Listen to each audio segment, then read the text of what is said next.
and welcome to another marvelous afternoon in a very muddy, mushy Mara. I have a very special surprise up my sleeve for you this afternoon on your live and interactive safari.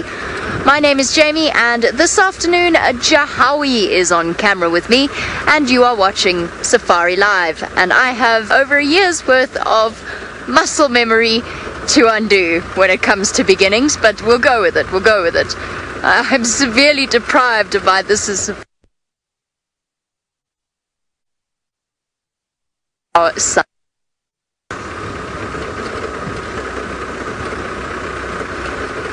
I'm sorry about that. Apparently the gremlins are feeling particularly cheeky today. We had a cheeky gremlin-filled sunrise safari, which came with its own bundle of entertainment, which goes to show you really never know what to expect on a live safari. So this afternoon, Brent will be out. He's made his way across the river. Maybe, just maybe, he'll have a cheetah to show you. We'll also be joined in about an hour and a half by our crew in South Africa. And because this is a live and interactive safari, questions and comments on #Safari. One I have.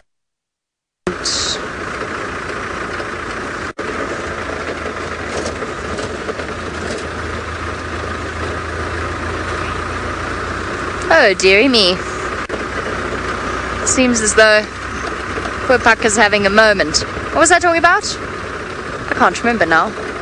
Oh yes, why I wasn't showing you anything was because A, I haven't found anything, and B, I actually want to make my way towards the surprise that I have up my sleeve.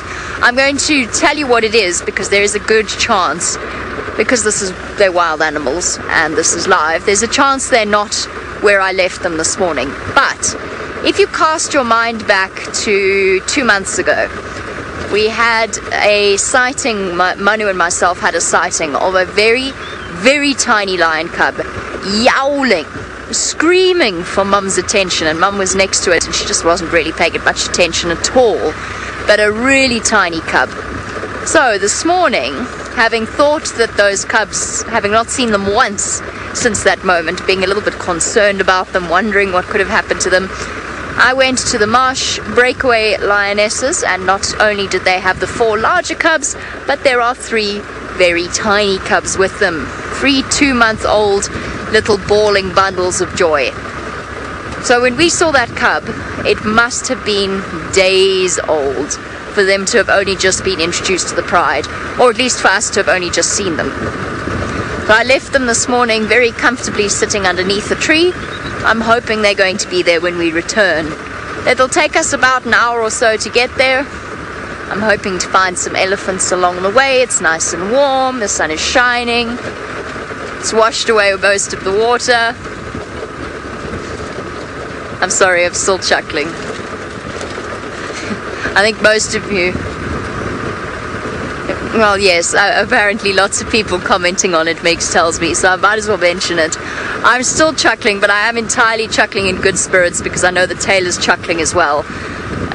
Taylor took a little tumble today, which in itself I do all the time. I've done live, but to tumble face first, I must contain myself.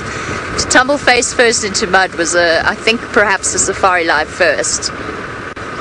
So we're laughing with Taylor, not at her. She's laughing with us, and she handled it with great aplomb. I must say, she really did.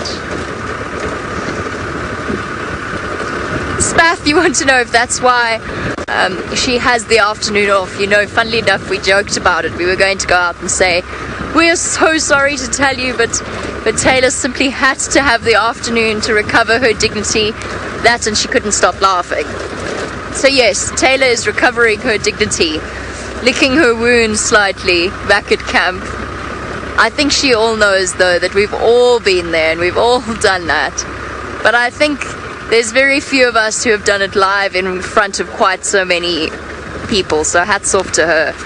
It really was, it made my day. It really did. And Manu's giggling in the back.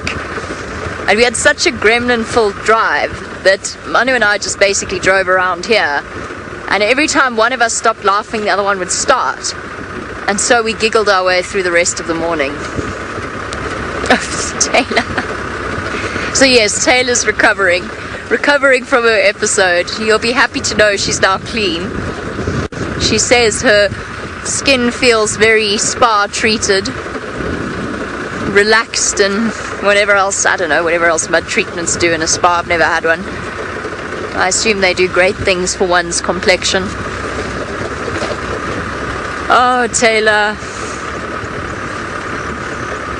I'm afraid to say it'll be a while before she lives that one down. She has provided us with some truly classic entertainment. That, her amazing gerbil sighting from the Mara, which I don't think I've ever laughed so hard at anything up until this morning. She provided me with the first proper belly laugh I've had in a long time.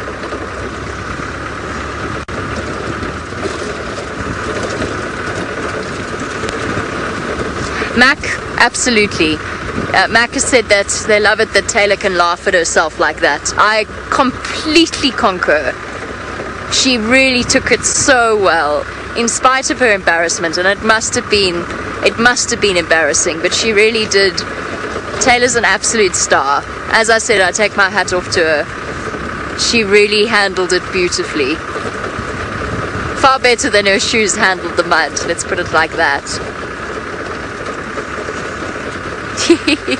And we got it from 2 different angles because Archie was filming off his phone as well.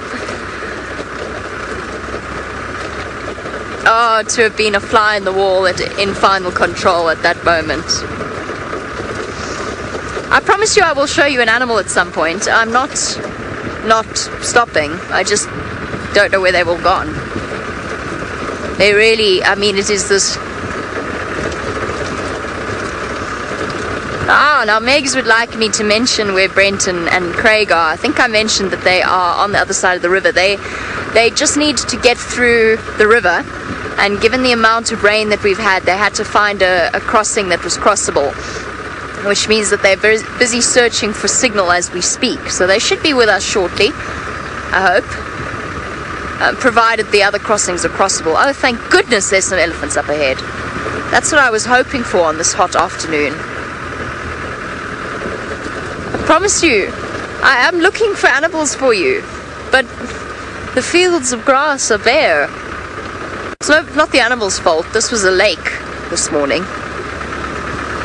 They've gone wandering off in search of higher ground.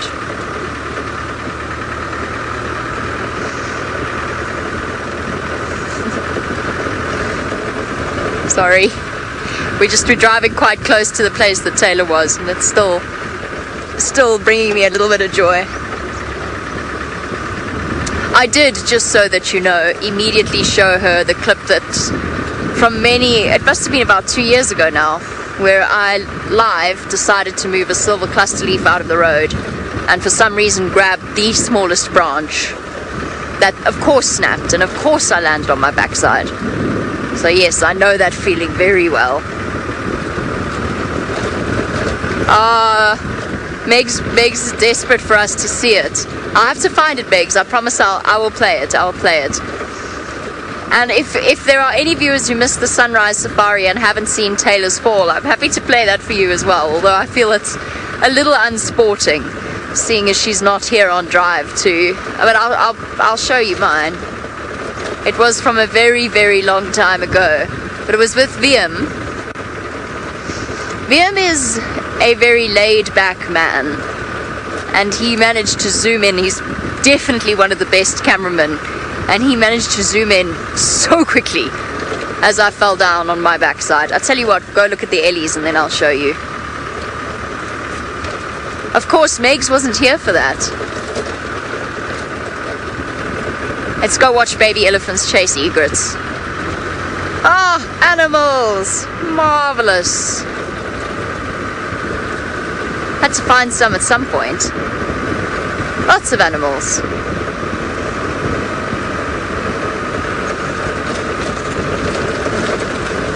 Oh no, don't all veer off and go into the swamp now.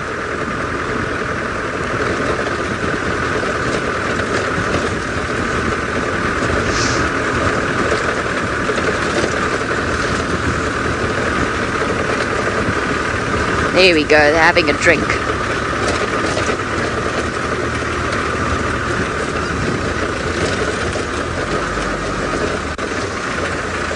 That's not a road. Is it? Oh, it is a road. Oh well, this'll do. While our elephants have a little slurp. And chase some egrets. And some herons.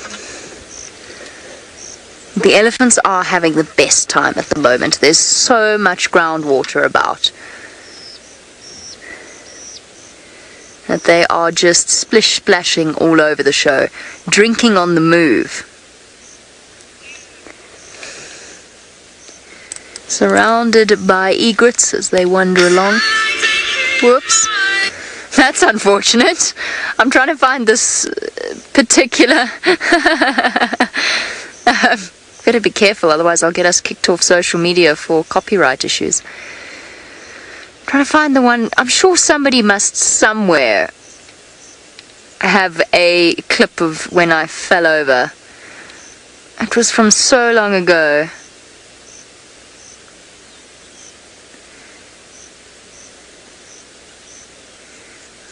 I don't know where that would be.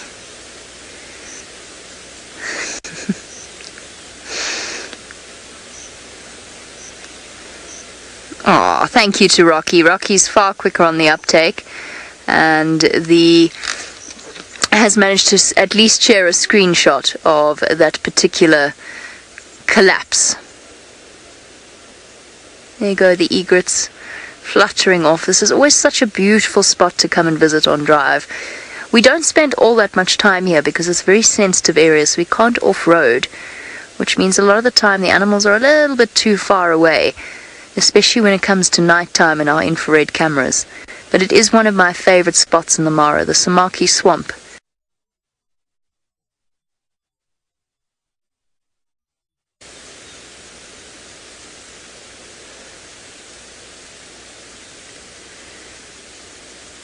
It's really beautiful.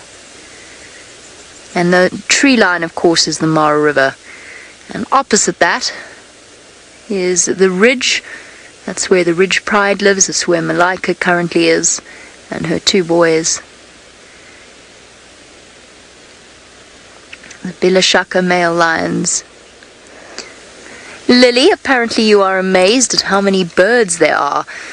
There are lots and lots of egrets in this particular area, and quite a few herons as well, quite a few grey herons fluttering about amongst the elephants. Now, the reason that there's so many birds gathered here, even though the elephants like to chase them around, is because the elephants are stirring up insects in the grass. Now, an insect is quite a difficult thing to spot when it sits still, but as the elephants move through, the insects are moving away from them, and that means that the birds can swoop in and grab them because they can spot them easily. And the same applies to fork-tailed drongos that you'll see in South Africa a bit later when the South African crew joins us. And that's what they're searching for. Insects that are stirred up by the movements of big animals. And it doesn't have to be elephants. Oh, look at this little floppy-eared elephant. Too sweet. It doesn't have to be elephants. Herds of buffalo will also collect groups of egrets like this. Flocks would probably be a better description. Andrea, you say aren't cattle egrets in Florida too? I'm actually not 100% sure, but yes, it's entirely possible that cattle egrets are found in Florida. It's a good point. I'm not sure.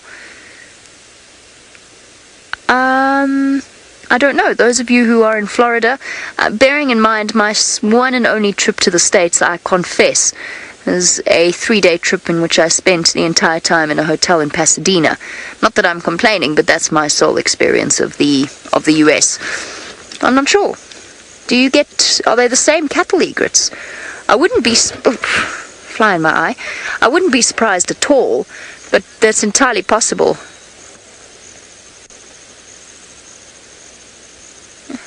So Mac is saying that they also have them in Minnesota and that he thinks that cattle egrets are almost worldwide. Similar to the heron, I suppose. You get grey herons pretty much everywhere in the world except, if I'm not mistaken, Australia. But please, Australians, if I'm wrong about that, please don't shout at me. I'm not 100% sure on that. So perhaps cattle egrets are very similar in that regard, in that they're found in most places around the world. They're pretty adaptable birds, so I guess that would make sense. There's definitely an animal, a bird over there that you don't find in either Minnesota or Florida, and that is not the waterbuck. But to the right of the waterbuck, there is a Marabou Stork. What is that Marabou Stork doing, actually? What has it got? Fish! It's got a fish! That's incredible! An enormous fish! There's some scarlet ibises as well, by the way, but that's not... What on earth have you found? Where... That poor fish is absolutely enormous. Is that a fish? That must have washed all the way down from one of the river systems in the rain. Surely. That is really cool. Obviously washed down in the flood, because we must have got, if I had to guess, 70 mils last night, possibly even more. I mean, it really, really flooded this particular part of the Mara. It must have washed down all the way and found itself stranded here, if indeed that is what it is. Looks like a fish to me. You can see the marabou's actually tearing pieces off it and then swallowing them. There's a possibility it's a piece of carcass or something like that, but it looks shiny. I suppose it would be if it was in the water and the mud. Could also be a dead monitor lizard.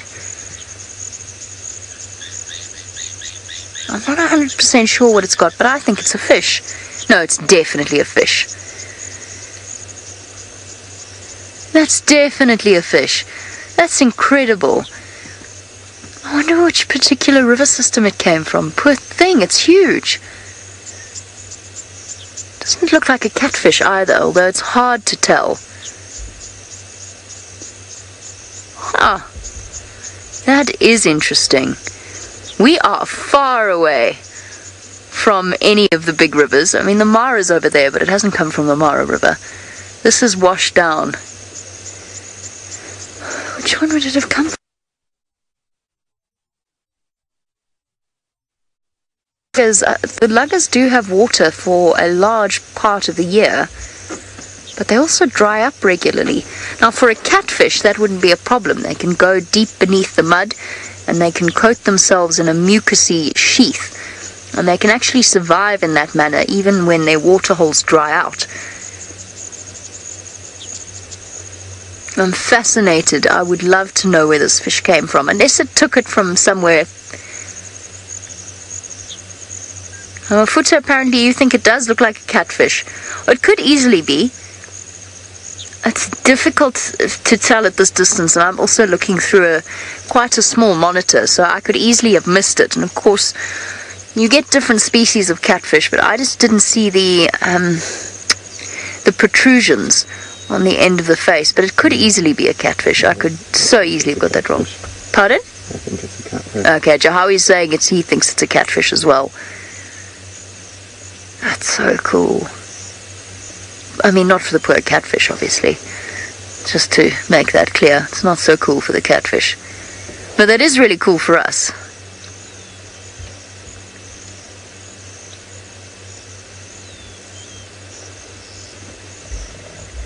Huh. Fascinating.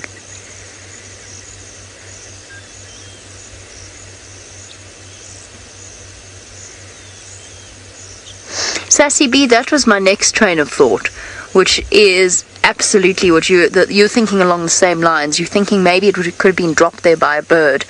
If it was caught up by a fish eagle and perhaps dropped along the way, maybe a fish eagle being bombarded by another bird, that is entirely possible. The only reason I think it's been washed here is this whole thing, as I said, was underwater this morning. It was basically a lake. Which does make me think perhaps it got washed in. It seems a bit coincidental, but you're right, it could easily have been dropped there by another bird. Perhaps if it got too heavy, if the fish eagle took off with more than it could manage. It's possible, it's entirely possible. I have found catfish heads in the strangest of places. Most of the time, though, when a fish eagle catches a fish, it will not go too far with it.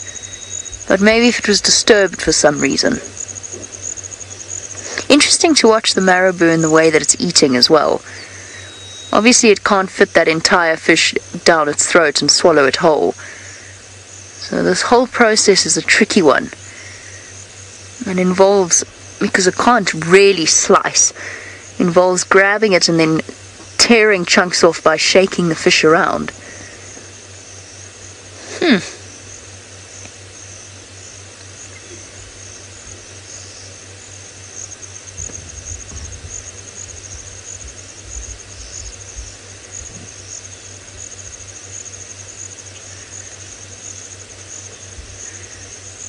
Relaxing M says, maybe it's just a ghost fish. Or if so, that poor Marabou Stork is going to be highly, highly disappointed. And possibly very confused. Interesting. I'd love to know if that marabou caught it itself or if it just happened to have washed up there. They can catch fish. I have seen them catch fish before. They are largely scavenging birds, but I have seen them hunt before, and I have seen them catch things like fish and snakes and frogs.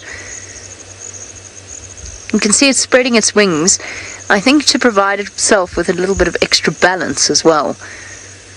It's a tricky spot, and I think it must be incredibly muddy there. Probably sinking slightly.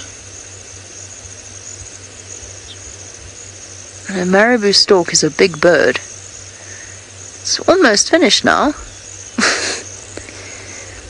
Table manners are appalling.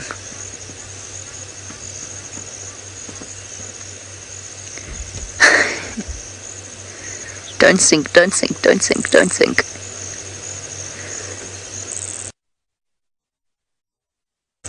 Cool.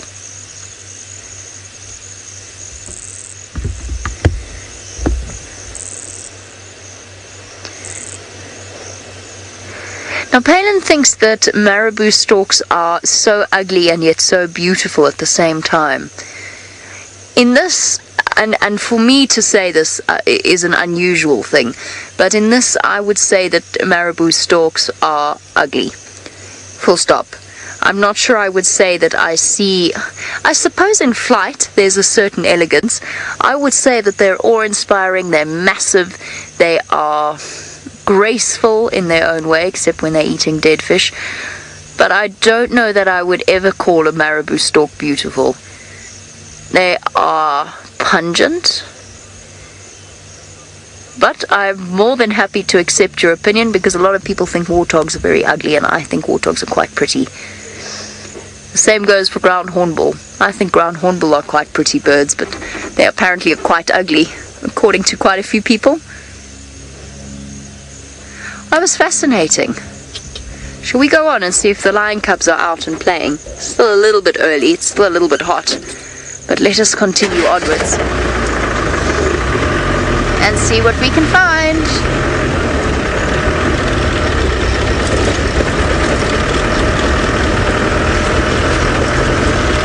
Okay, well, there's some very marvelous news for you as we continue on in search of more interesting things. Brent is out, he's managed to cross the river, I think, and he's found some signal.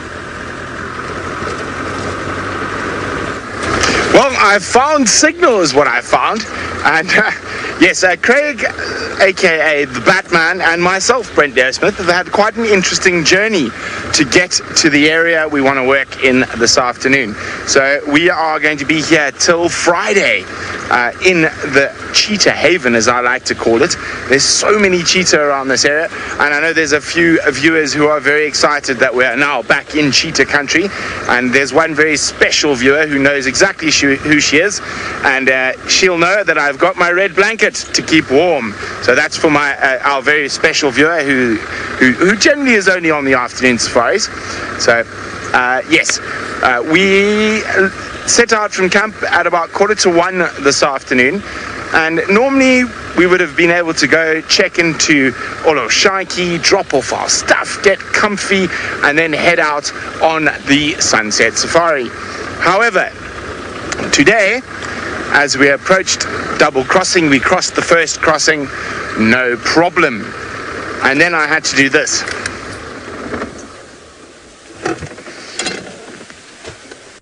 Craig, do you think that's deep? Craig says, meh, because Batman doesn't speak much. No, I've crossed double crossing when it's been deeper than it is at the moment, but that was in Chiku. Now, Chiku is, of course, the tech vehicle, and the tech vehicle does not have huge amounts of electronic equipment all inside and quite low in certain cases. So if we were in a vehicle that didn't have a lot of electronics in, I'm pretty sure we would have crossed it. I think the water would have come up to, if I lift this, and you can see we've been through some mud, the water probably would have hit here, which is not a problem. You can cross water that deep, but you can cross water that deep when you don't have broadcasting equipment and deep cell batteries all around. So we had to do probably about a nearly 2-hour detour to get to a spot where we could cross across the Talek River and then move from the Talek up to here, up to where we've got signal. So I do have a report on the 5 boys. Apparently they're actually quite close to Kikarok, which is that way, which looks like it's raining. And, well, we're going to sort of play it by ear.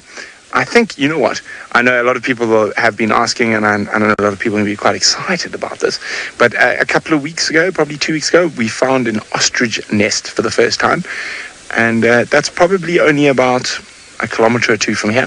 So I think the Batman and myself are going to go check on the ostrich nest first and see if we can bump into any people, get some fresh intel on the 5 boys, because if they were there this morning, they can move extensively even during the day.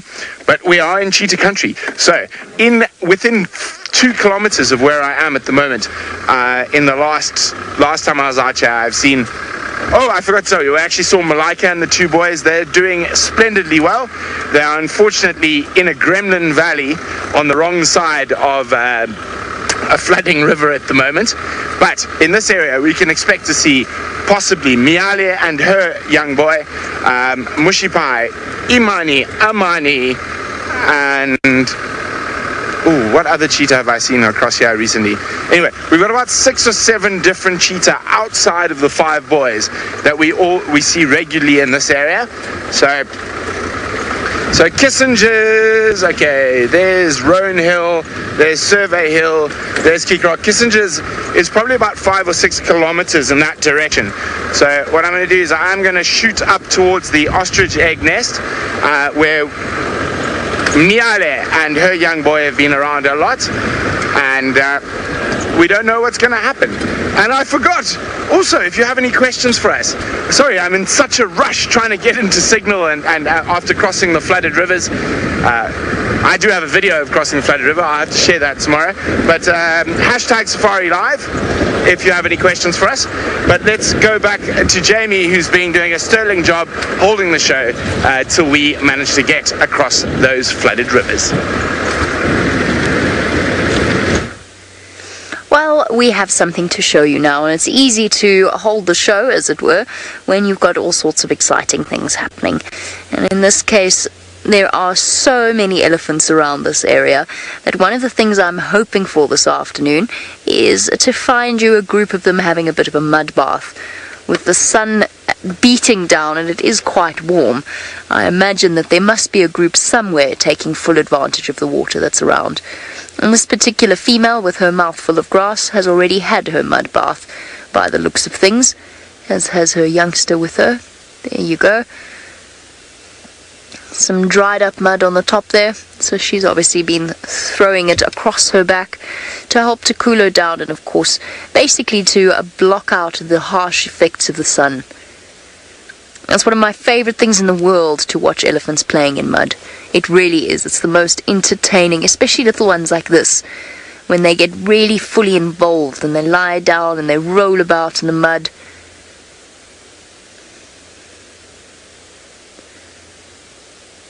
You can really see how much they enjoy it. There you go. Little bit of lunch after a swim. I think I'm going to let these Ellies carry on. There's another female, I think it's a female just over there, with some, as is pretty typical in the Mara, a massive set of tusks, deceptively large set of tusks. I know we always comment on it, and we went through a good few days where we spoke at length about the length of the Mara elephant tusks, or at least the female's tusks. I think it's a female. Her head looks like it's a female. Yep, it's a lady. It's incredible. It does take one by surprise. She's had a really serious mud bath. You can see she actually was quite dedicated to the whole process and has coated her back in the mud.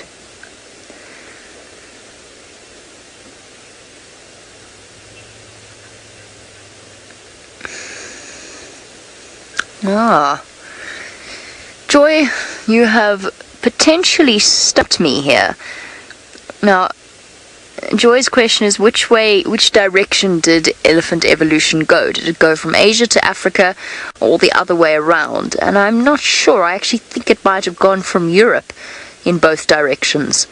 But I'm not 100% sure on that. I'm really not. In terms of the direct ancestor of these African elephants and the direct ancestor of the Asian elephants, interestingly enough, in terms of relations and recent DNA analysis, it seems to be that there's a closer connection to the African forest elephant to the Asian elephant than there is between the bush elephant, which is its new name, previously savanna elephant, to the Asian elephant. But honestly, Joy, I'm not 100% sure.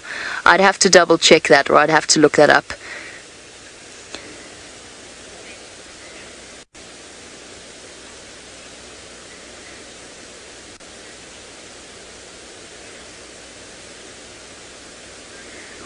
Okay, so Brent apparently is saying that Asian elephants are 500,000 years older than our elephants and more closely related to woolly mammoths. Okay, that makes sense, but they didn't necessarily go from Asia to Africa and then, oh, hello, there you go, or from then Africa to Asia necessarily. They might both have direct descendants from Europe. I'm not 100% sure on that, Joy. It's a good question, though.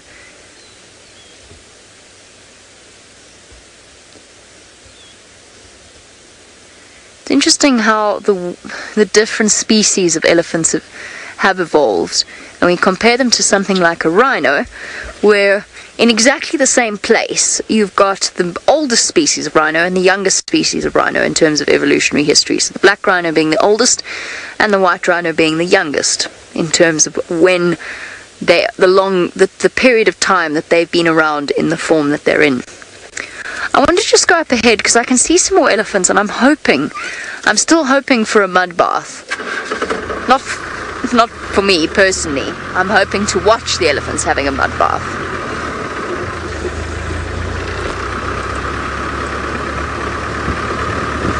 Palin, yes, absolutely. Tusks can get cavities just like our teeth, and they can get very, very painful abscesses.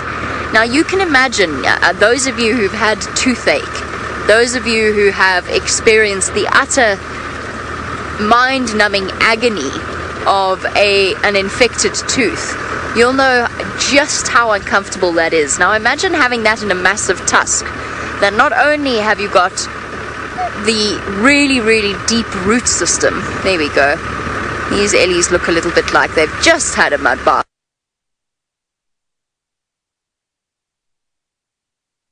Here we go. Looking wet. Hey, mister.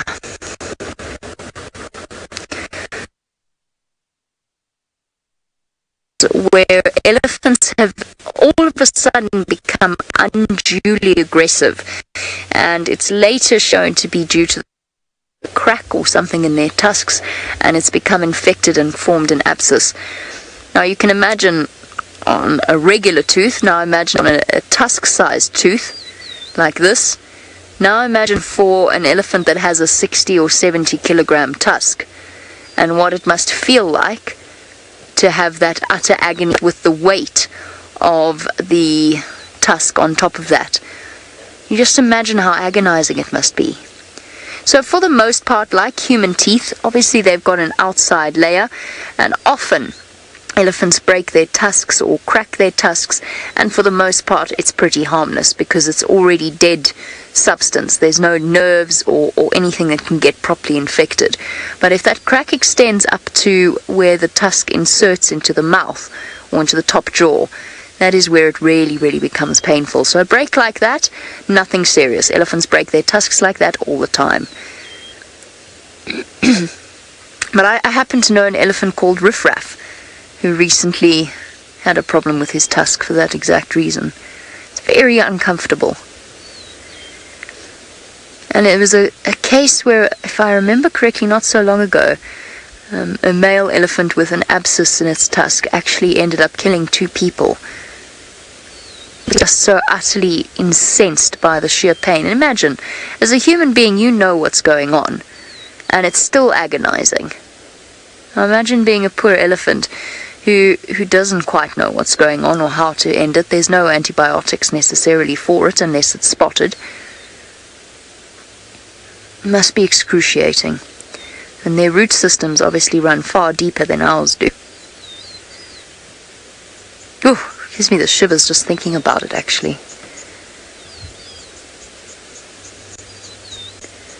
Yes, saw teeth do happen. Well, they happen in the wild as well. Saw trunks, same thing. Rihanna, now you want to know how many stomachs an elephant has. You would be forgiven for thinking an animal as massive as this must surely have more than one. Unless they have a separate dessert stomach, which I think all of us have.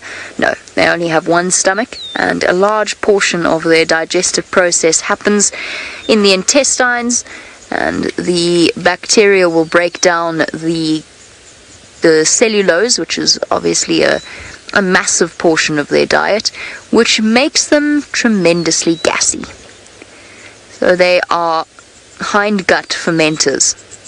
A hippopotamus is a foregut fermenter, an elephant and a rhinoceros, animals like that, are hindgut fermenters.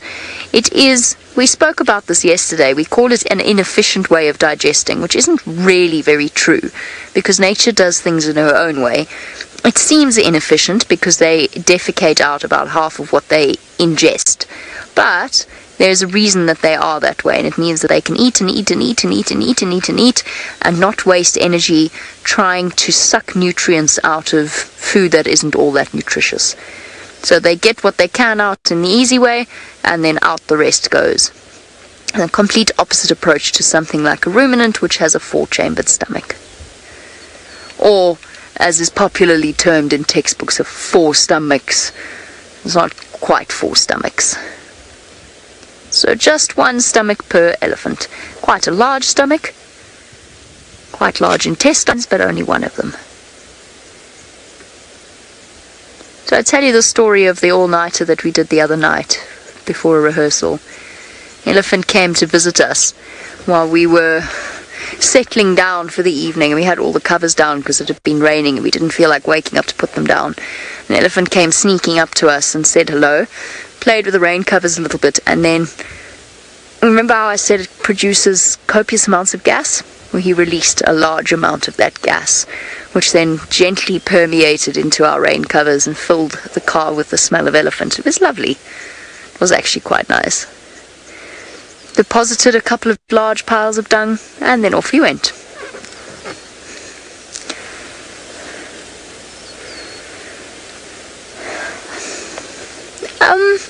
Palin, yes, I suspect that elephants probably do get headaches. Now that we're discussing common human ailments, I think they probably do get headaches as well. Obviously, there are different reasons for headaches, and perhaps it might have a sinus infection. That is possible. Their immune systems are more resilient than ours, so it's less likely to happen to an elephant. But yes, I think they probably do get headaches. And they probably do. Sometimes it might be a reason for an elephant's bad mood, which is why we will never ever treat a wild animal as predictable entirely. Most of the time they are, but sometimes they might just be having a bad day. You know, if they wrench their shoulder or something, it's a massive animal that now its back might be compensating, creating tension, moving into their heads. I don't know. I don't know if we'd ever know if elephants get headaches, but I suspect they probably do.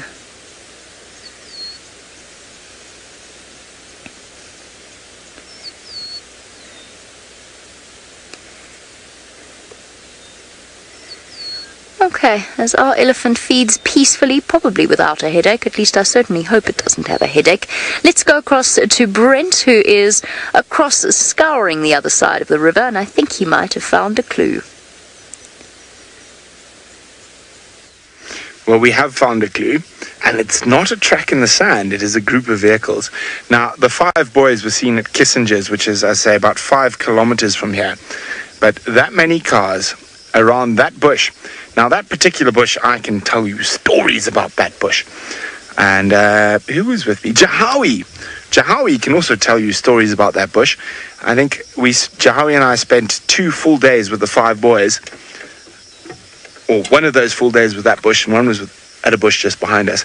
And it was the most intense wind I've ever experienced in the Mara. We're dealing with like 50, 60 kilometer an hour winds while we're with the boys. So, as you can see, my car's already decided that there's Cheetah there. It wants to go. I haven't even done anything. My car wants to go towards that direction. So we can't argue with Kudu. So now I've actually got a funny story about Kudu, which is the name of this vehicle. So Peter Bright did some Google searches, and because obviously we get quite attached to our individual cars and we like giving them names, etc. So Peter decided he was going to skip over this and he was going to name all the cars. So apparently Kudu means stone. It doesn't. Mawe means stone. Kudu means a thing. So I actually quite like that. We are driving the thing. This is the thing. It is also the thing that doesn't get stuck. Oh yes, and wait, before we go any further, we need to take a moment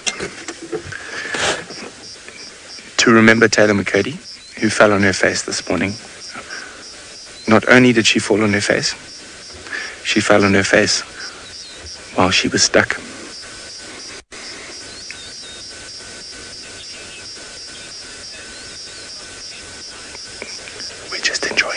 Silence. Not that Taylor knows what a moment of silence is. Taylor's never going to live this one down. So it's bad enough she got stuck, but she went plop. Okay, enough about Taylor McCurdy, who's too embarrassed to be on Game Drive this afternoon. Of course, we love Taylor dearly, and we're only teasing. If it had happened to me, I guarantee you the teasing would be 10 times worse. But that's because I can sit sort of on a pedestal. And, well, it is a little bit unfair because compared to all the other guides at Safari Live, I have spent a lot more time driving off-road and in the bush than everyone else. And I got my first proper mud driving lesson at about 11 years old. So I've got a bit of advantage.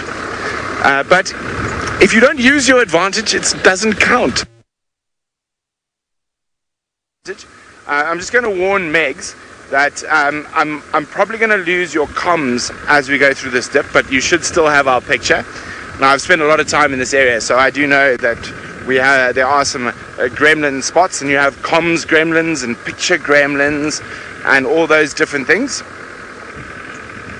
Oh, but instead of fighting the gremlins off, it sounds like Jamie has got an absolutely exquisite sighting of one of the most beautiful scavengers. Do indeed. I did say that I wanted to see some Ellies having a drink in a mud bath. I wasn't expecting to come across a pair of Bateleur having a drink and possibly even a little bit of a bath as well. How stunning is this? A really lovely example and a really great comparison for those of you that are new to these live safaris and perhaps new to birding in Africa. This is a Bateleur, or a short-tailed snake eagle. so called because they have a very, very short, almost non-existent tail, and they're probably one of the most striking birds of prey that we see. This is just such a lovely example because we've got the female on the left, see the white band of feathers along her wing, and the male on the right. It's a really, it's one of the few birds, raptor bird species that is, where you can actually tell the difference straight away between the males and the females. And this is a clear example as to why. And we've even got a little bit of a reflection in the water. And them wading through. They're having the best time as well. Andrea, you say that you love these eagles. And the nice thing about them, of course, so they are technically snake eagles. And at the moment we've got another clear difference because it looks as though they've rolled up their feathers around their knees so that they don't get them wet. And that is, of course, one of the definitions or differences between true eagles and snake eagles.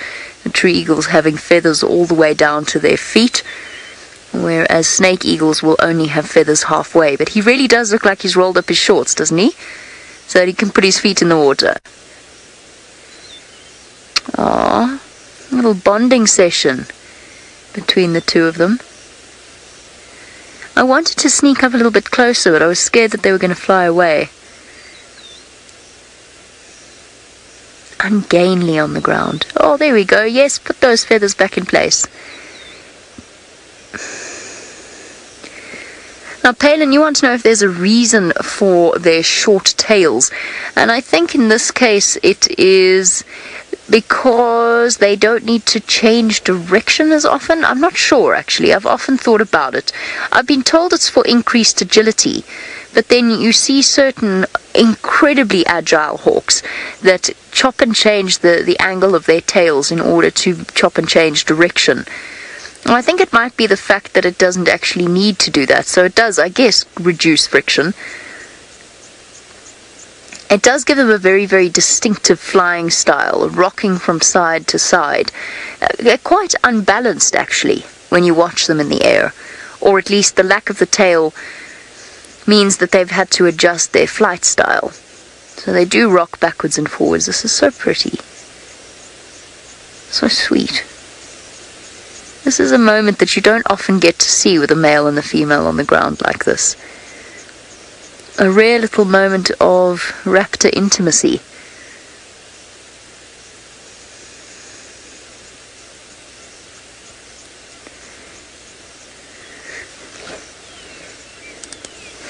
Now, chat noir, or chat, possibly chat noir, maybe. Now you want to know how big the Bateleurs get. So they're actually quite a small eagle or snake eagle. In terms of size, a little bit bigger than something like a Wahlberg's eagle, for example. Let me try and think of a good example that would be relatable.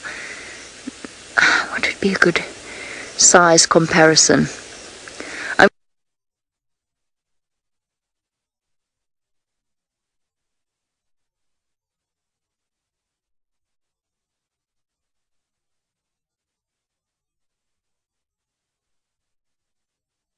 Mariana, yes, we can go off the path in certain areas, not always. So in this area, no, we are not allowed to go off-road. It is not allowed. Sorry, Buff. Just want to get there while the lion's still in the tree. I'm sorry.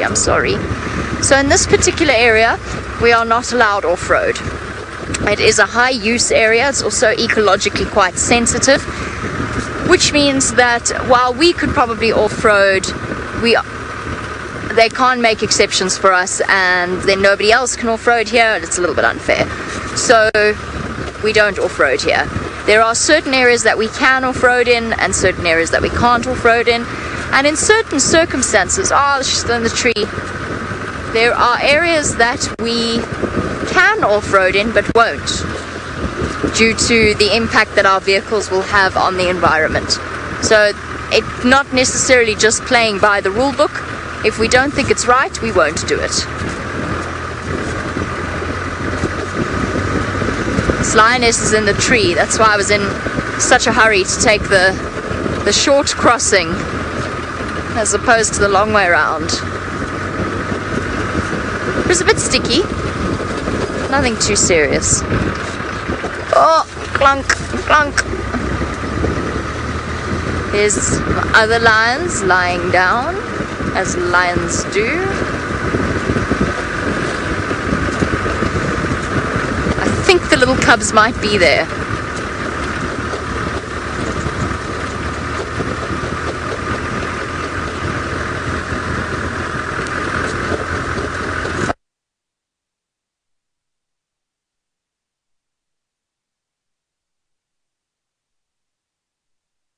Her eye line and the cubs, especially because there's a cub on its way to her.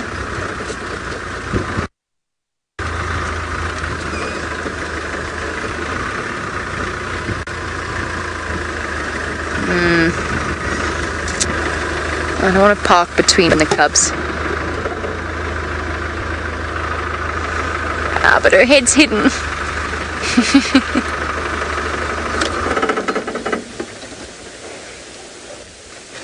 Come on, girl. I really want to block her eye line between the cubs and the rest of the pride and her. But there she is, perched up in the most uncomfortable looking tree possible. And this, you know what I'm going to do, Jahawi? I'm going to go around and turn around. Yep, that's exactly what. You and I are on the same page. Hello, little lions. It's the big little lions here. The little lions are hiding away. So she's up there in order to escape from the biting insects and the heat. So even though she's still in the sun, there's a little bit of a breeze up where she is.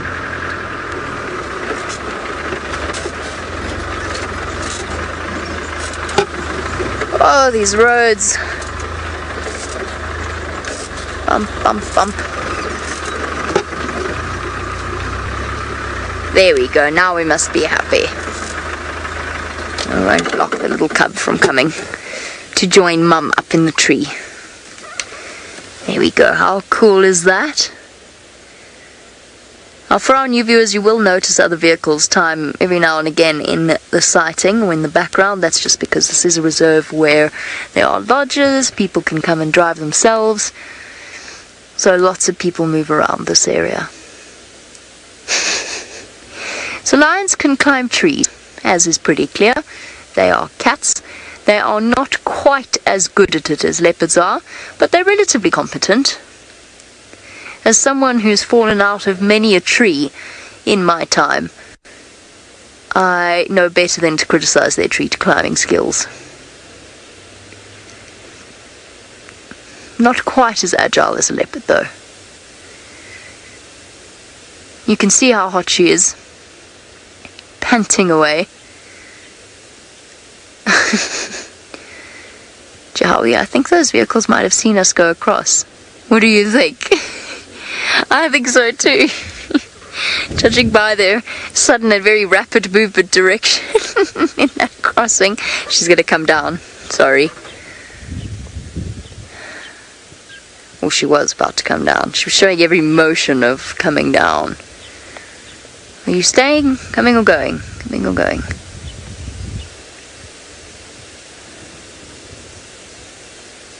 No. Okay, she appears to be staying for now. So 2 lionesses are here, and the mother of the youngest cubs. There we go.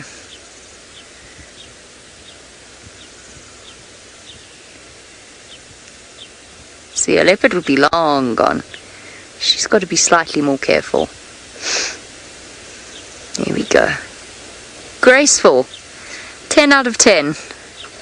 Just be careful of jumping across the road. It ends badly for certain people.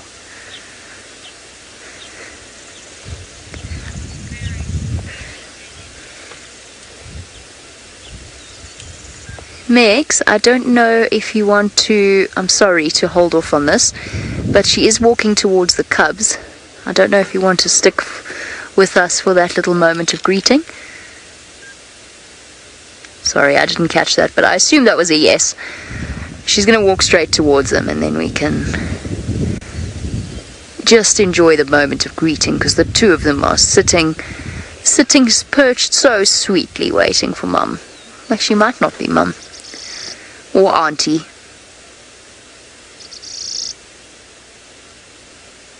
There we go. Hey, you two little ones. Here she comes.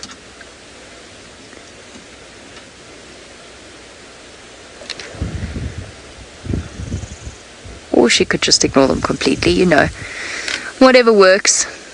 Or she might just change direction, and the two of them that were waiting so patiently, 3 of them waiting so patiently, I'm going to go with not Mum. Catherine, you say she's so beautiful, though.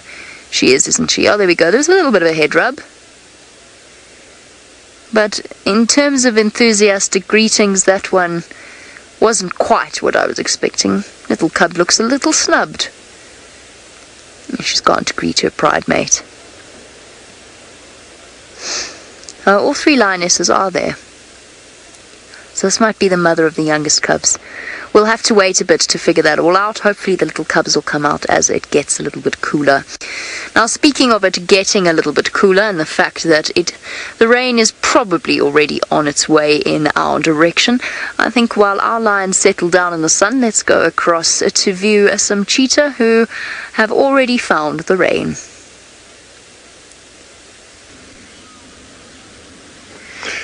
Yes, no, well, unfortunately the weather turned quite quickly here, and we've had to drop one side, and that big storm we were looking at earlier has found us and the 5 boys. I'm not sure who looks more miserable, the 5 boys or me, because I've dried off. That's the one joy about having quick drying clothing, but it dries off quite quickly. But it was quite wet earlier when we were trying to pull down the sides. We actually had to drive away from the cheetah, and to make sure we didn't disturb them. Now, it's quite interesting because 3 of the boys look really well fed and 2 don't, including D'Artagnan. And they look like they could do with a meal. And I thought maybe this windy, rainy weather, although it makes it very difficult for us to follow them, might get them up on the move. But not. They've just moved out of the bushes slightly. There's no sun to worry about anymore. And they're now sitting in the rain, cooling off, no doubt.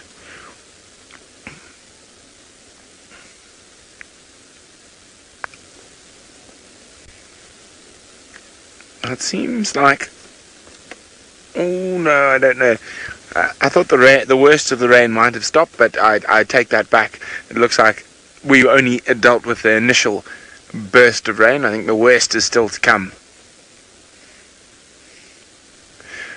Now, as I was saying, I've spent at least 5 or 6 full days around these particular little thickets with these 5 cheetah. So this is definitely a favourite spot of theirs to rest up during the day.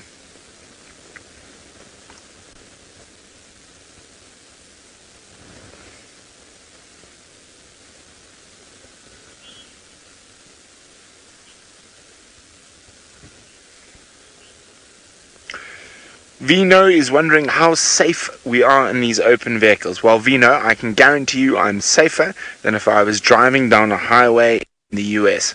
Now, the chances of me dying while in a vehicle out in the African bush are from having a car accident, not from any interaction with animals. So we are 100% safe, and the animals don't see the vehicles as people. They smell of gas and oil and all sorts of other fuffy things. So they generally ignore them as long as you drive respectfully and you don't force yourself into their space, which would disturb them, and they completely ignore us.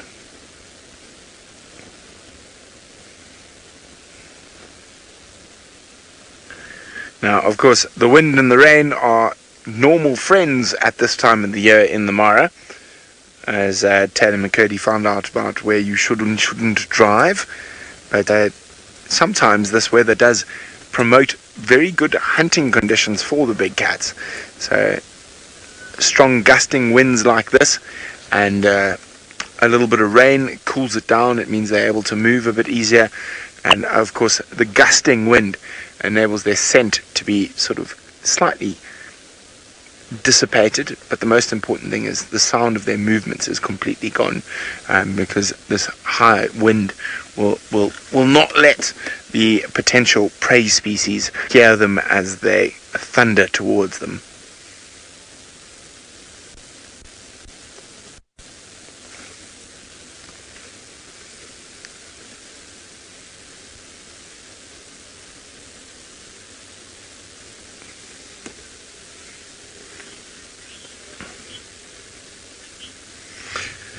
Stubby says, I really have missed these boys. Me too. It's really exciting to be back with them on this side of the river.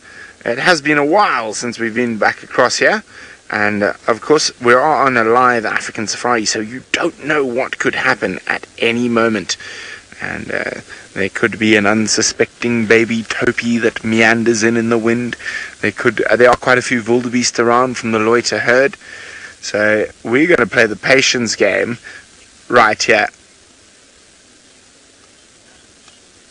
So there we go. I did speak about a special viewer who would be very excited if we found Cheetah. And Lily, I dedicate these Cheetah just to you. So Lily, age 6, who keeps telling me to wear my red blanket in case it gets cold, and her favorite animal is Cheetah. So there we go, Lily. I know you must be as happy as I am to have found these Cheetah.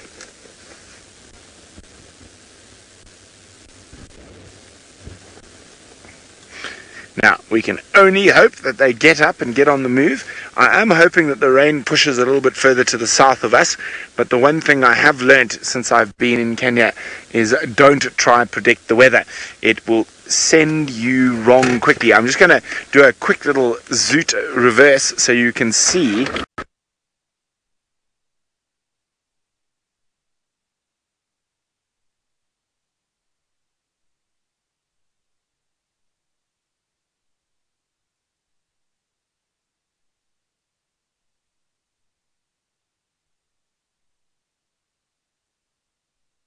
The next little while, it's welcome to rain once the cheetah have had a hunt and we are safely encompassed in our beds. But till then, let's go back across to the Mara Triangle with a non-spotted big cat. Well, our adorable lions are adorably, well, hidden at the moment, tucked away in the long grass.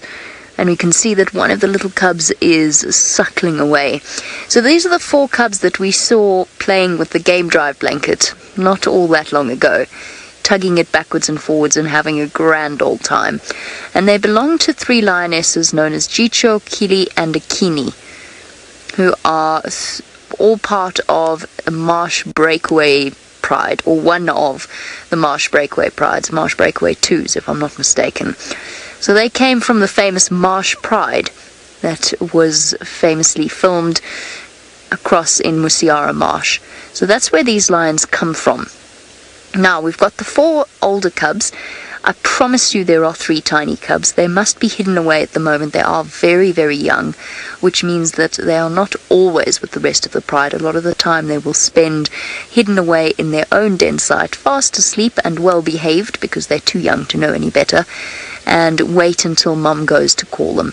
Now, given where they were this morning and given where they are this afternoon, I would say that the den site is very, very close to where we are now, and I'm hoping that if we show a little bit of patience, even if we don't have the best view now, to get to the den site is going to provide us with a really spectacular view as the lioness gets up and moves back towards them.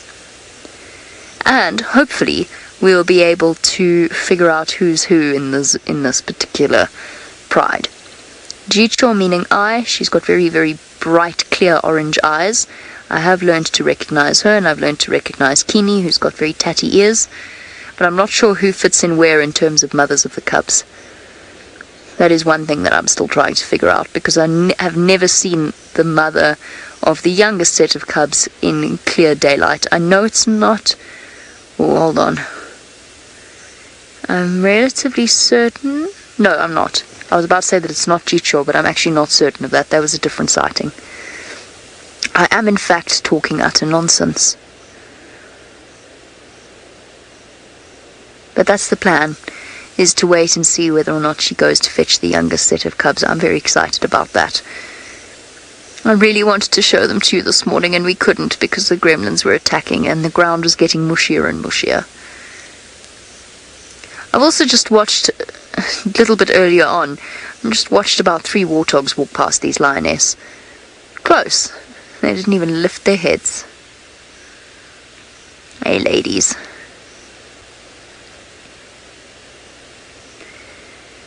They haven't actually been in this area all that long. This would be the first litter of cubs that they've had here in this new part of their territory. That, I think, is Kini at the back with the tatty right ear.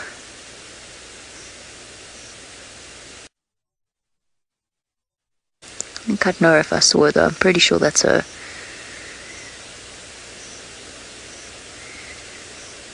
So there we go. World famous lionesses. Probably one of the most famous prides in the world, although there's quite a few marsh prides throughout the world.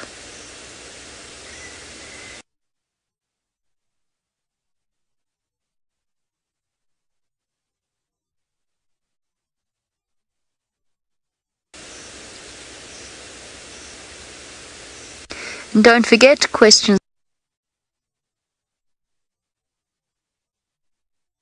from you, not particularly, but for new viewers, please don't be shy to ask questions. Obviously, we've had viewers who've been watching for many years and know as much as there is to know about many of the different animals. So don't forget to out and about. Let's go and join Tristan and find out what his plans are as he cruises around Djuma. Well, indeed, we are in South Africa and we are ready to go, and we've got something that Jamie's lions, I'm sure, are missing dearly at the moment in the form of a wildebeest, although it's a different species altogether. You can see he's also just having a look over to say hello. And as Jamie mentioned as well, my name is Tristan, and on camera today I've got Ferg, and as you may notice, we have stolen James's vehicle. So we have ditched Rusty behind, and we have decided we will take Jigger this afternoon and try and see if we can look after it, because I hope James doesn't kill me with all these fancy new toys that are on Jigger. Now remember, we are coming to you live and interactive, so hashtag Safari Live on Twitter, also YouTube chat should you want to get hold of us. But interestingly enough, I've been sitting here watching this wildebeest, and they're a funny animal to say the least, but what's been really cool to watch with this particular individual is how he's been marking. So wildebeest, you would think, would not be an animal that would mark territory. You would think things like lions and leopards and the way that they spray and those kind of things would be what you would normally expect from an animal, but these guys have a bit of a different way of doing things. You can see he's kind of got his horn up against the tree, and he's been pushing his face using a little gland that is just below the eye. So if you look just below the eye there is a sort of roundish shape going down towards his nose, and that preorbital gland is full of scent, and what he was doing was rubbing it all over that tree. And so he's basically staking his claim that this is my area. The problem is that the wildebeest just to his left, which also is a boy, was doing the exact same thing, and they were both marking over one another, which seems a bit odd. And it's amazing to actually see this, because it's completely different behavior to what we're seeing from the wildebeest in the Mara. There we go, he's doing it again now. So he's got his head up against the tree and he's busy rubbing and pushing it. There we go. You see how he uses the gland underneath the eyes.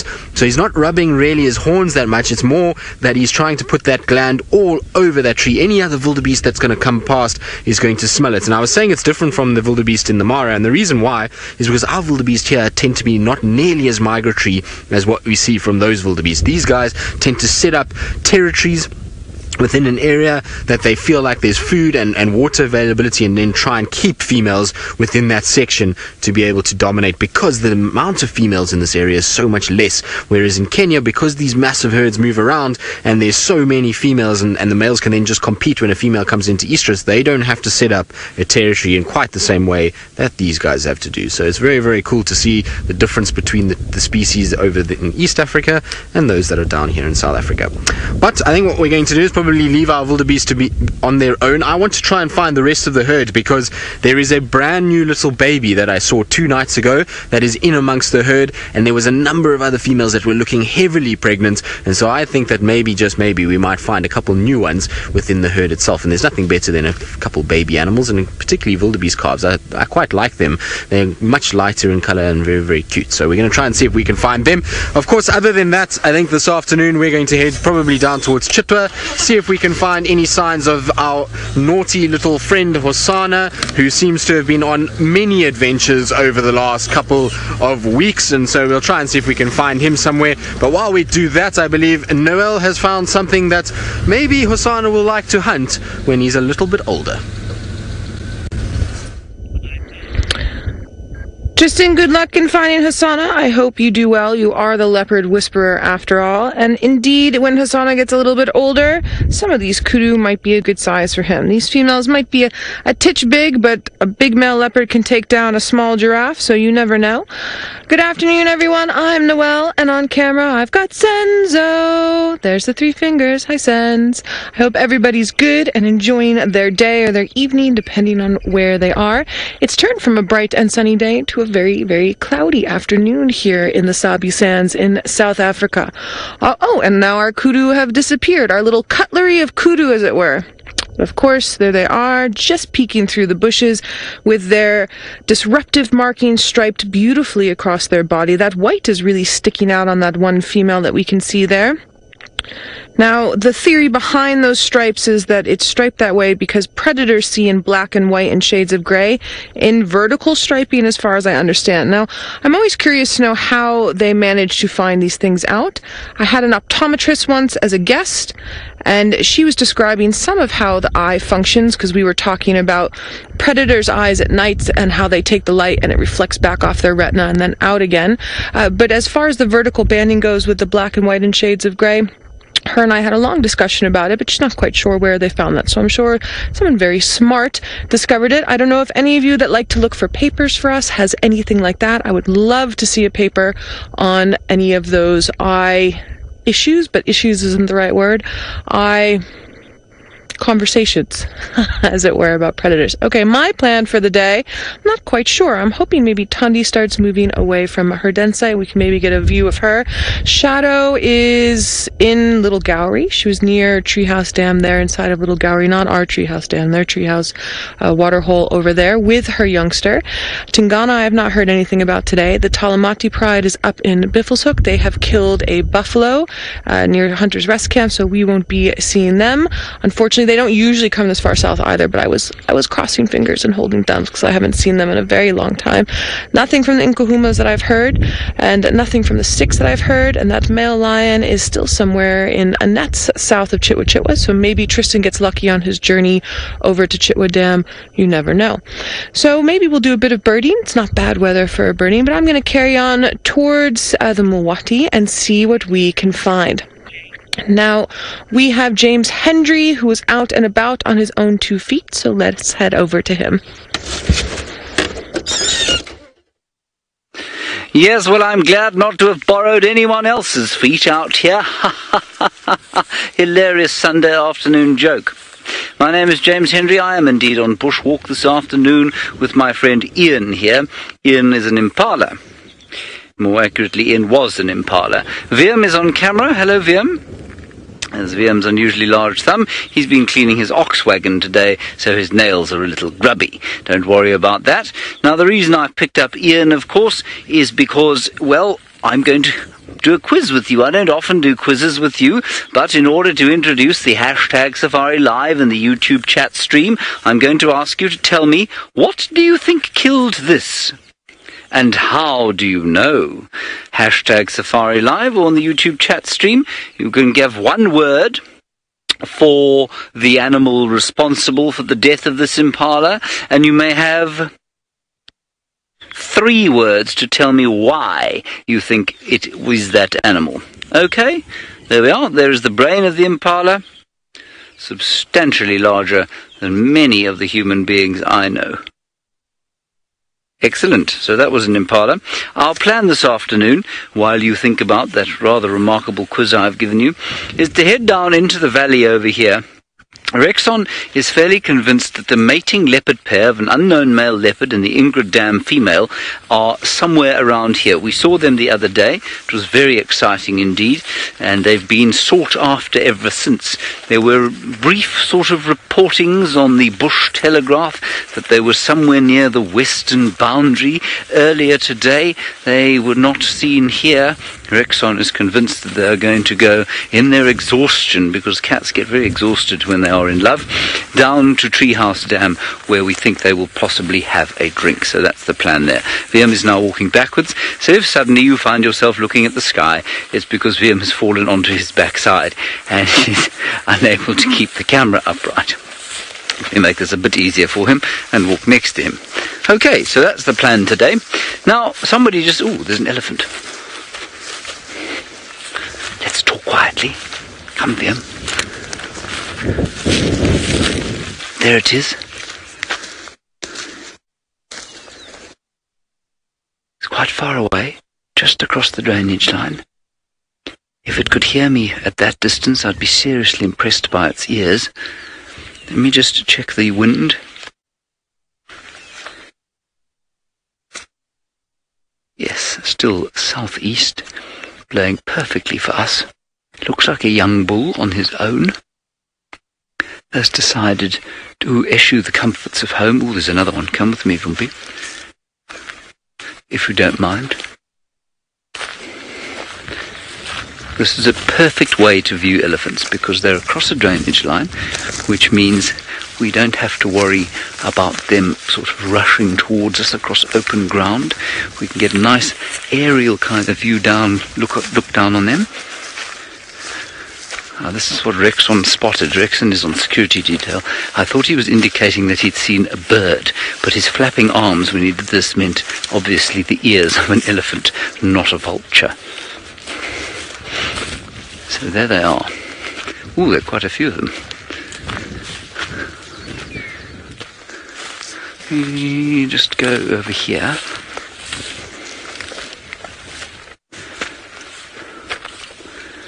There we go, that's a beautiful view.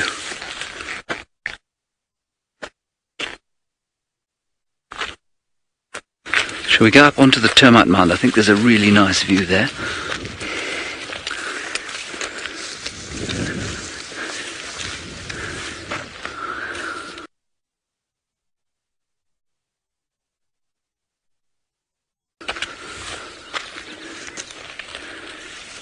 Oh, this is just... Have a cup of Earl Grey and perhaps a scone with some cream and strawberry jam, watching elephants. Now, if they turned round from there, it's quite possible they could see us. There's some debate as to how good their eyes really are. I think that their eyes are probably just slightly worse than our own. Certainly better than some people. But possibly not nearly as good as, say, lions, or leopards, or impalas, or kudu. They can certainly smell us from there, if the wind was to turn. And I'm pretty sure that if I was to start singing the Hallelujah chorus, they would almost certainly hear that as well. I'm not going to start singing the Hallelujah chorus. That would be inappropriate. You can't hear them moving at all. It's just very special.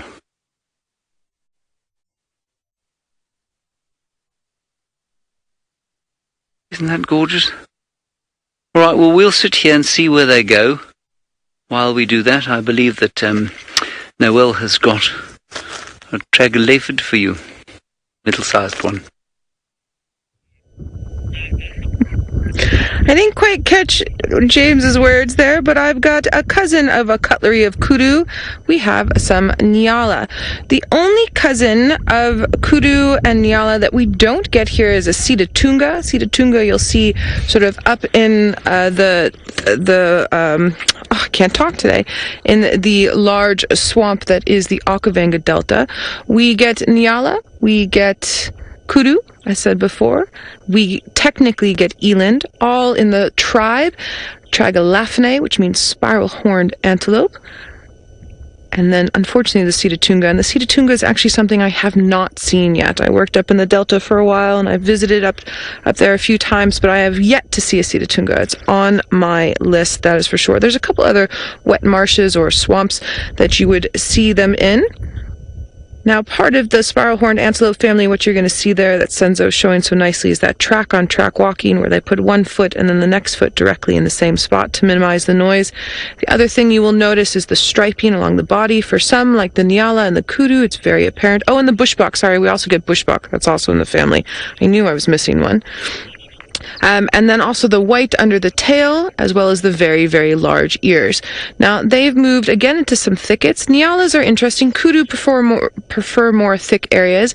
Nialas will do both, but you tend to see Nialas closer to water. Bushbuck are much more shy than both Niala and Kudu, and tend not to be in such large groups as we're seeing here, what we saw earlier. They tend to be in pairs, or like we have in our camp, we have two males who really enjoy camp. They find it safer, and they've been hiding out there a lot since the wild dogs have been around. And then eland will be in all sorts of areas, but also very, very dry areas as well. So they do occur in this area, and then I've seen them in places like around the Kalahari Basin in there as well. Absolutely beautiful. They're the largest antelope species in sub-Saharan Africa. Now let's head on up to Brent, who's in the Masai Mara, which is about 1,600 miles away from us, so about double that in kilometers, and see what he has to show us that might be something fun. Well, welcome back to the Masai Mara, and we are still with the 5 male cheetah, 100% live, bringing you Africa's wildlife in real time. Now, Noelle was chatting about Sitatunga and how she would love to see a Sitatunga. Now, I've been fortunate enough to see a leopard eating a Sitatunga, as well as crocodile eating a Sitatunga. I grew up in the Okavango Delta, so Sitatunga is something I've seen a fair few of, and I've also seen different subspecies of Sitatunga in the Congo and Gabon. Now, the one animal you're unlikely to see eating a Sitatunga is, of course, a cheetah. It is always possible, especially in areas such as the Chobe and the Okavango. If a Sitatunga wanders out of the papyrus swamps onto the edge, there are a fair amount of cheetah that could take advantage of that, but unlikely. So there we go. Our 5 boys, as I said, 3 of them are very well fed, 2 not so much. At the moment, they are starting to show some signs of movement. A few little rollovers and stretches and little shivers as the cold wind blows. It looks like the rain has fortunately left us for now. We've still got the one side of the car down, just in case the rain decides to come back. But we will be playing the patience game indeed with the 5 boys. They are such prolific hunters, and it would be nice to see them stretch their legs this evening. Remember, if you have any questions for us, hashtag Safari Live. It is the best way to get hold of us on whatever platform you might be watching on. Oh, Lily, you are so sweet. Lily says, Brent, you've made my Christmas. Well, Lily, it's going to be a Christmas week for you, because I'm hoping to spend every day with Cheetah from now all the way till Friday. And hopefully we'll be able to share as many cheetah with you as possible, Lily.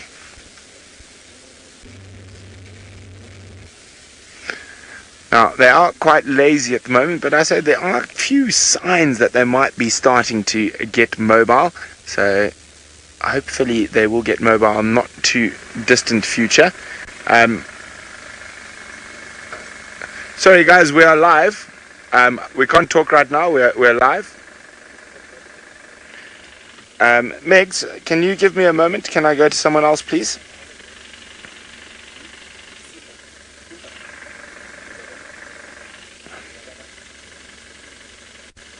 Sorry, I'm just going to send you across to Jamie with lions quickly, and we'll be back in a second.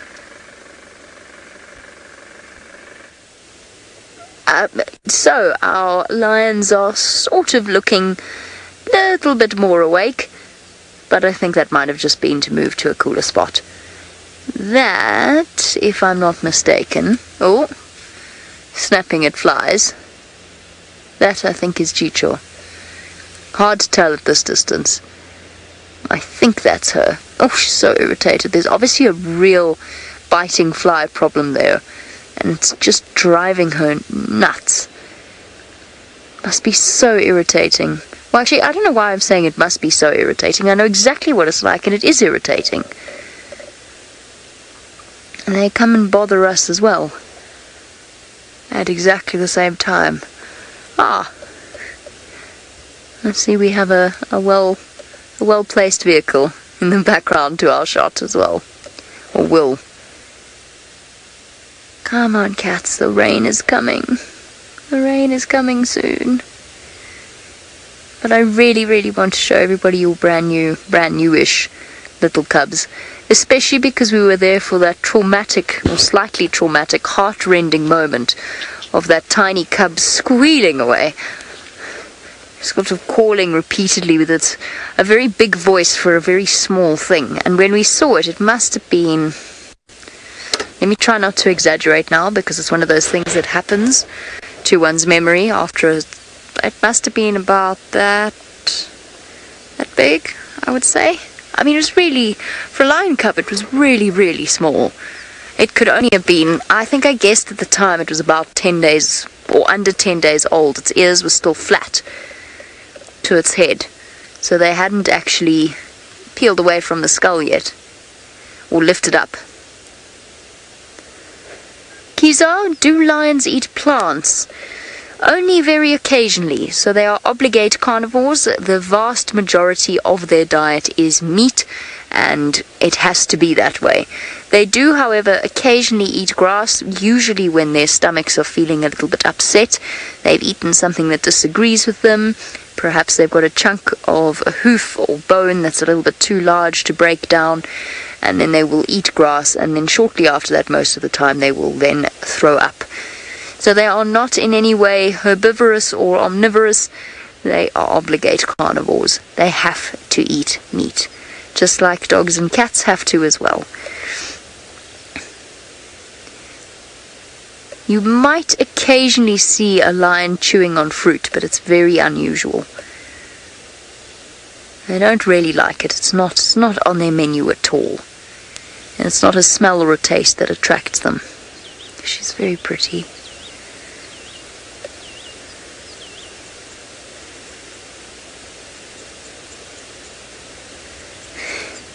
Palin, it's funny that you should ask that, actually. In Brent's search for his ostrich nest, once again, not so long ago on one of our sunset safaris, we saw a lioness with an ostrich egg in her mouth. She obviously decided that it wasn't worth the trouble because she abandoned it. But yes, predators will eat ostrich eggs. And something like a hyena can break it open, so can a lion. Honey badgers also really, really like ostrich eggs if they can find them. So yes, predators will eat ostrich eggs. You can imagine just how nutritious an ostrich egg would be, because it's got the fledgling, well, you wouldn't really call it a fledgling actually. It's got the embryo and the egg sac, or the yolk, to feed the embryo. So it's really quite a double meal in one, and an ostrich egg is so massive that it really is, for a lion, not hugely, it's not a filling meal, but it's certainly a pleasant one. No, absolutely. Lions will eat ostrich eggs. So will honey badgers, hyenas, leopards. Cheetah might have a hard time breaking open an ostrich egg, bearing in mind that an adult human, well, maybe not an adult human being, but when I was around, a kid of around about, I don't know how heavy I was, 30, 35 kilograms at the time, I could stand on an ostrich egg without breaking it. So it's a very tough egg. Can't believe how much these guys have grown either. They were so sweet when they were playing with that blanket.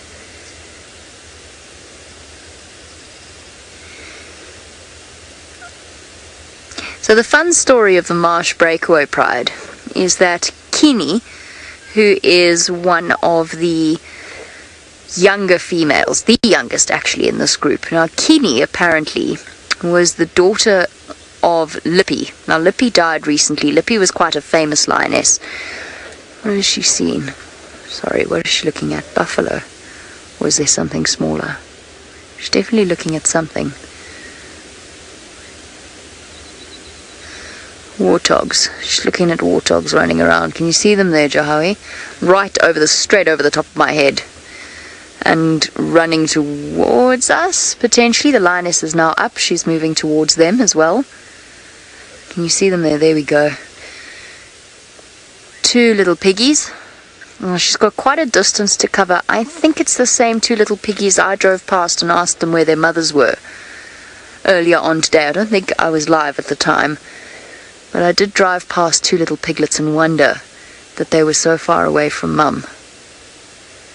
Actually, that was the end part of the story of Kini, actually. It was the fact that she eventually became separated from her mum at about 3 months old and was returned to her by the Wildlife Services.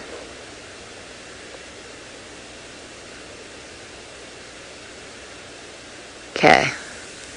Lioness has settled down again.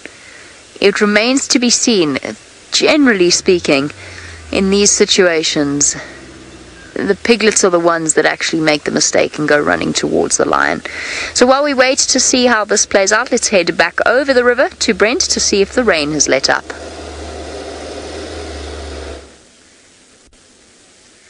Well, the rain has let out. There's a tiny bit of light seeping through huge storms to the south of us, bathing the currently lazy 5 boys, but I am hoping they are going to get moving. We are getting to the crepuscular hour where these boys are very fond of taking down Topi, Hartebeest or Wildebeest. As I said, 3 of them are very well fed, 2 not so much.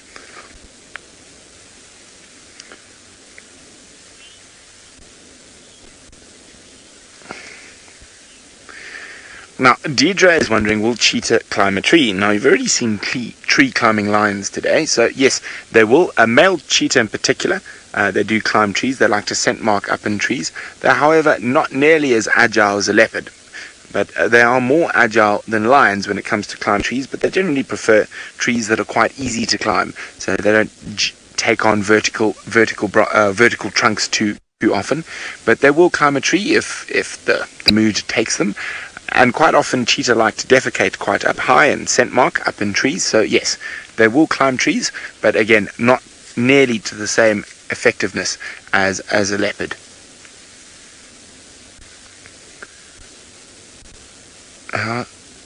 Very relaxed at the moment. Now, as it's cooled down, they've moved out the shade of the small croton bushes and are just sort of lying up in the breeze at the moment.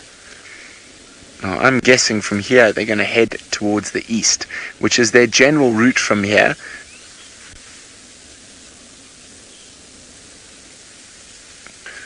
Richard is wondering, how did the cheetah learn how to hunt game? Now, that's a very interesting question, Richard. So, cheetah mothers will let their cubs, especially with baby antelope, sort of play with them and make the kill. But no big cat in Africa actually needs to learn how to hunt. It is a great misconception that human beings have, that they think they need to teach a big cat how to hunt. It would be like teaching any mammal how to breathe. It is an instinctive, inbred thing that every single animal knows how to hunt, as it knows how to breathe, as it knows how to run. So it is a very human thing, and a lot of humans like to do these little things where they're going to take a big cat and they're going to teach it how to hunt so it can be wild, which is an absolute farce. If a big cat gets hungry enough, it knows how to hunt. Those instincts are there. They have been there for hundreds of thousands of years. They don't need to be taught anything. And as I say, it would be the same as trying to teach us how to breathe. It is a complete fallacy that you need to teach a cat how to hunt. Even your domestic cat, without any teaching or training, its instinct will take over and it knows exactly how to hunt.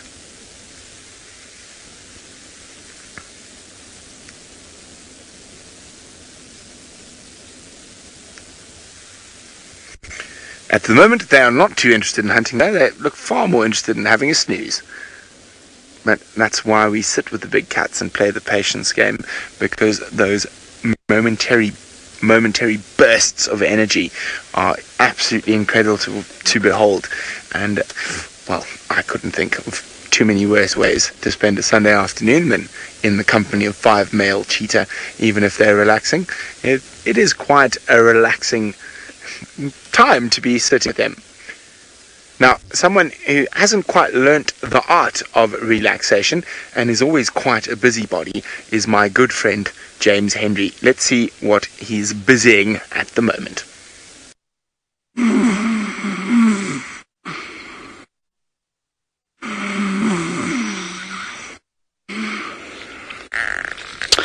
I have perfected the art of relaxation, as you can see. I'm very relaxed. In front of a lion's eye, which I showed you this morning and will probably show you every day that I'm on bushwalk, because there are many of them around. There it is, the same colour as Amber Eyes' eye, and not the same colour as most lions' eyes. So why it should be this orange colour and so be named? Well, who can look into the mind of the botanical taxonomist? Good. Then over here we have got a little termite mound. Now, it's not an impressive termite mound in that it is about the same size as my hand. But if you look very carefully, you can see little termites emerging and going back inside, and emerging and going back inside on this cool day. They're probably nocturnal. And they will be a different form of termite from the big macrotermes that make the big mounds. I'm not sure exactly which ones these are. And I'm speaking quietly like this, not necessarily because I think they're going to hear me and run away, but simply because those elephants are not too far away. We also have a battle going on. VM just hit me in the face with the aerial. There, oh, yeah, here's a better one. There's an ant. Beastly ant. Beastly ant. Has murdered this termite and is taking it away. Look. Foul fellow. Here's another one. I thought there was a battle going on here. I have never ever seen an ant-termite battle where the termites aren't taking a fearful pasting. They never seem... Their soldiers are a complete waste of time. It's a little bit like the French in World War II. That's a joke. Don't worry, it's a bad joke. Never mind. If there happen to be any French viewers... Here's another one. Isn't that awful? There we go. Now, Julia, you make a very good point, or question. You said your anteaters eat only ants or termites.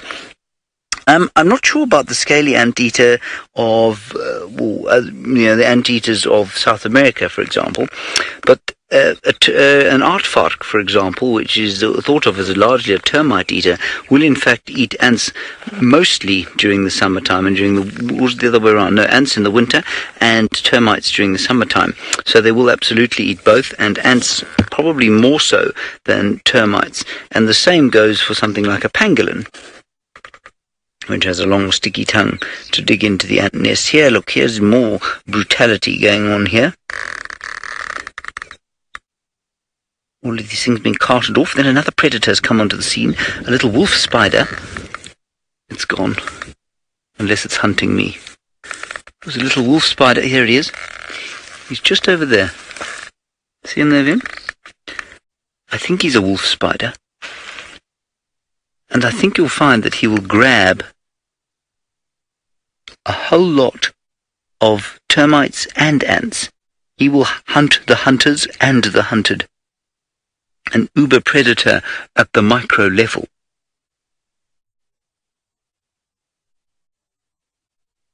I believe we have some answers to my almost impossible quiz that I gave you. Do we have those answers? Rick and Shamama, you both say that a hyena killed that impala because they only eat bone.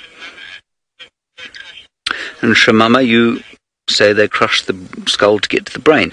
I think it could well have been taken eventually by a hyena, but I suspect that that was killed by lions, and lions will eat away the entire face and leave the horns and that little piece of skull. Possibly killed by a leopard or a cheetah, perhaps, and then a hyena would have taken away. So, Andrea, you say lions because they would have eaten the whole skull. I would have gone with lions for that, but I might be wrong. It could easily have been something smaller that was then taken by the scavenging hyenas. Thank you for playing my Sunday afternoon game. It was very nice of you to do that. Okay, let's move on from this battle royale going on here. It's Sunday. Take a rest. Leave them alone. I'm just talking to the ants there, not you, of course. Now, I'm going to go round this way. Viam, you can go round that way if you want. Make things easier for you. What we're looking for, of course, is tracks of this mating pair. We haven't actually managed to come across them yet, but we've covered some distance. And Viam said, do you think we could slow down slightly? Not because he was tired, but because he thought perhaps that we were going to cover the whole property before the drive had ended. Well, while we do cover the whole property, Jamie has got a wildebeest not alive. It is in the mouth of something that ate it, but it is long dead. My mom told me that there were loads of these animals all around, but she says I'm only going to see them again when I'm much, much older. Our cubs found itself a chew toy, a remnant of the migration, a migration that this little one is too young to remember. It would have been alive for it, but it would most definitely not really have registered in this little cub's mind. Now, though, it's left with the remnants in the form of a chew toy, a much contested chew toy, I have to say, as the second cub has come chasing after it. The storms are rolling. Now I'll shuffle around, possibly with us blowing away in this gale. Look at it in the golden grass. Actually, almost reddish grass, reddish and green. Crisp coloured. Oh, goodness. Too late, she cried. Let's quickly angle around so that... Is anyone behind me? One day I'm going to crash into a car if I don't remember to keep checking. There we go. You are wandering very far away, little one. If it tried. Of course, it also helps that it doesn't want to drag it on the ground. Come on. I think what we've got is a young male on the right and a young female on the left, his sister. She wants to go and challenge him. But at this point, she's not quite brave enough. And now we're getting very far away from Mum. I'm sorry to do this to you again. Oh, there we go, and we got the pounce. And I'm really sorry to do this to you. I'm going to have to move. Oh, hold on, he's going to go around me. Very kind of him. Thank you. Super. Hehehe.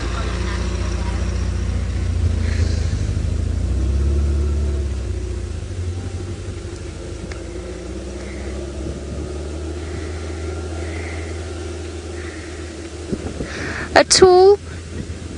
Do I ever feel like getting off my vehicle and hugging cute animals like this one? No, I can't say that desire ever strikes me with wild animals, but I do with elephants occasionally have this strange desire to want to just go and rest my hand up against their heads. But it was something that I understand would be so innately disrespectful, quite apart from the fact that I'd either be chasing the animal. So very aware of the fact that they are completely wild, and that's half the joy of these animals. And whenever I see pictures of people cuddling lion cubs, it makes my stomach turn. Not just because those lion cubs are fated to a life of canned hunting, no matter what the shelter says, no matter what the place says, that they are happily released into the wild. It's nonsense. No animal that has been touched by humans, wild animal, can be in this sense, released back into the wild. No lion, no elephant, not in a way that can be safely done without the risk of injury to that animal or to human life. So all of the lion cubs that get their pictures taken will all ultimately have a very sad fate. But beyond that, I just don't like seeing wild animals with people. Obviously, cats. I don't want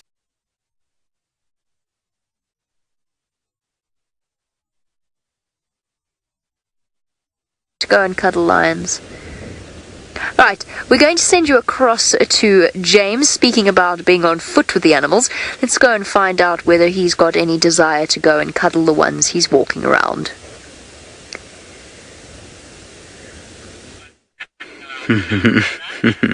No, cuddle this and it will be a very unpleasant experience indeed. Now, these are some of the soldiers of which I was talking.